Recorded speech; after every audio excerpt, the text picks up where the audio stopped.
Yeah Avatar 3 యాషన్ fire అనే cinema release అయింది. ఇది ఇప్పటికైతే కలెక్షన్స్ అంతా చాలా బాగున్నాయి. ఇప్పుడు ఇందాకే నేను బుక్ మై షోలో చూస్తే 14,000 గంటకి 14,000 టికెట్లు. మార్నింగ్ చూస్తే 24 అవర్స్కి 182,000 ఉన్నాయి. సో బాగా కలెక్షన్స్ ఉన్నాయి. ఇది దీనికోసం వెయిటింగ్ చాలామంది. అయితే దీని రివ్యూ చెప్పుకునే ముందు అసలు అవతార్ అనే మొత్తం ఫ్రాంచైజ్ 5 సినిమాలు ఇవి. సో అంతకుముందు అసలు దీని కాన్సెప్ట్ ఏంటి, అవతార్ కాన్సెప్ట్ ఏంటి, బేసిక్గా అవతార్ని ఎలా అర్థం చేసుకోవాలి అనేది చెప్పి దాని తర్వాత ఈ సినిమా రివ్యూ చెప్తాను నేను. సో జేమ్స్ క్యామరూన్ అంతకుముందు కూడా ఆయన సీక్వెల్స్ తీయడం ఆయనకు అలవాటు. టెర్మినేటర్ 2 తీశాడు, ఏలియన్ 2 తీశాడు.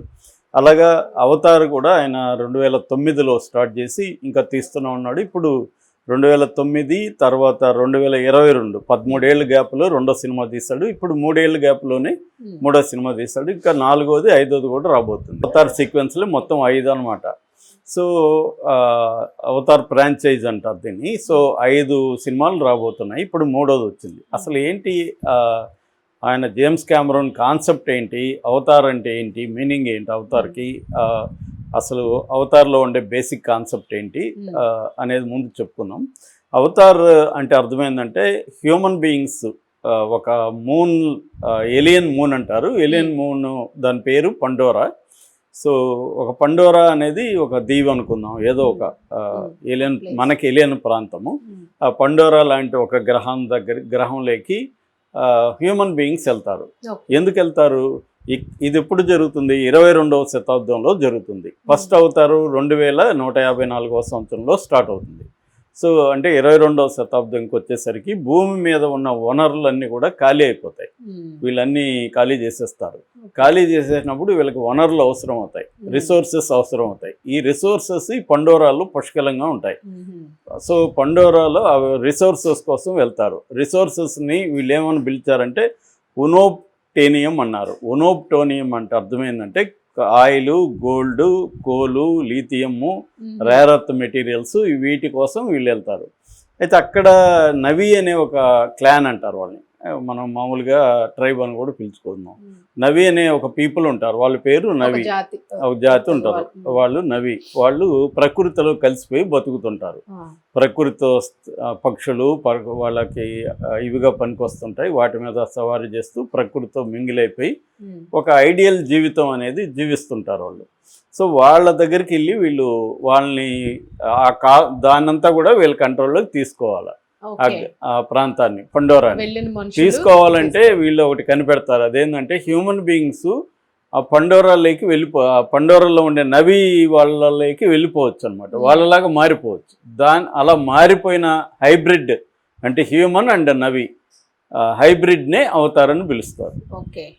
అర్థమైందా? ఇక్కడ ఏంటంటే 2009లో వచ్చిన అవతార్ సినిమా కాన్సెప్ట్ ఏంటంటే ఆర్డీఏ అనే ఒక సంస్థ ఉంటుంది. ఆర్డీఏ అంటే రిసోర్స్ డెవలప్మెంట్ అడ్మినిస్ట్రేషన్. అంటే రిసోర్సుల్ని అభివృద్ధి చేయడానికి ఒక ప్రైవేట్ సంస్థ అది.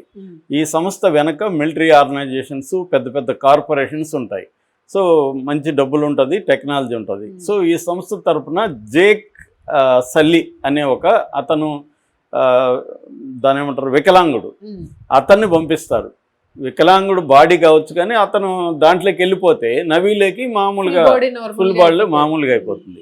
సో అలాగా ఇతను వెళ్ళిపోయి, ఇతని ఉద్దేశం కూడా ఏంటంటే వాళ్ళంతా ఓడించి వీళ్ళ కంట్రోల్లోకి ఆ దీవిని తెచ్చుకొని వీళ్ళు అనుకున్న రిసోర్సుల్ని తెచ్చుకోవాలి, భూమికి సప్లై చేసుకోవాలి. ఇది వీళ్ళ మిషన్, లక్ష్యం. దాంతో ఇతను వెళ్ళి ఒక నవీ బాడీలోకి వెళ్ళిపోతాడు. వెళ్ళిపోయినాక ఫస్ట్ ఇతని ఉద్దేశం కూడా వాళ్ళని జయించాలని, కానీ అక్కడికి పోయినాక వాళ్ళ లైఫ్ అదంతా చూసినాక అతనికి అది నచ్చుతుంది. మనం వీళ్ళని వచ్చి దోపిడీ చేయడం కరెక్ట్ కాదని అతను అనుకుంటాడు. ఈ లోపల అతనికి నెయిత్రి అనే ఒక అమ్మాయి, అక్కడ నవీ ట్రైబ్లో ఉండే ఒక అమ్మాయితో లవ్లో పడతాడు ఇతను. సో లవ్లో పడి హ్యూమన్స్కి వ్యతిరేకంగా మారిపోతాడు అతను. సో హ్యూమన్స్కి వ్యతిరేకంగా మారిపోయి ఇప్పుడు భార్యాభర్తలు లీడ్ చేసి మొత్తం ఆ ట్రైబ్ని, హ్యూమన్స్ని ఎట్లా ఓడించారనేది ఫస్ట్ సినిమా కథ. ఇది అవతార్ 1. సో హ్యూమన్స్ తిరిగి కొంతమంది చనిపోతారు, మిగతా వాళ్ళు పారిపోయి వెళ్ళిపోతారు. వాళ్ళు ప్రశాంతంగా జీవిస్తుంటారు. ఇది ఫస్ట్ సినిమాది. రెండవ సినిమా వచ్చి 22లో వచ్చింది the way of water cinema పేరు, Avatar the way of water. ఇక్కడేమైంది, ఈ లోపల వాళ్ళకి పిల్లలు పుడతారు, ఈ జేక్ అండ్ నేత్రికి. వాళ్ళు హ్యాపీగా ఉంటారు. ఈ లోపల వీళ్ళు ఏం చేస్తారు, మరింత టెక్నాలజీ, మరింత స్ట్రెంగ్త్, మరింత స్ట్రాటజీలు వేసుకుని వీళ్ళు మళ్ళీ వస్తారు ఇక్కడ నుంచి.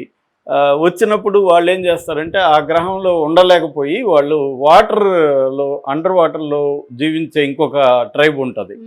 ఆ ట్రైబ్ వచ్చి మెట్కెయినా క్లాన్ అంటారు వాటిని. ఆ మెట్కెయినా క్లాన్లోకి వెళ్ళిపోతారు వీళ్ళు కూడా. వాళ్ళు కూడా వీళ్ళని ఆహ్వానిస్తారు.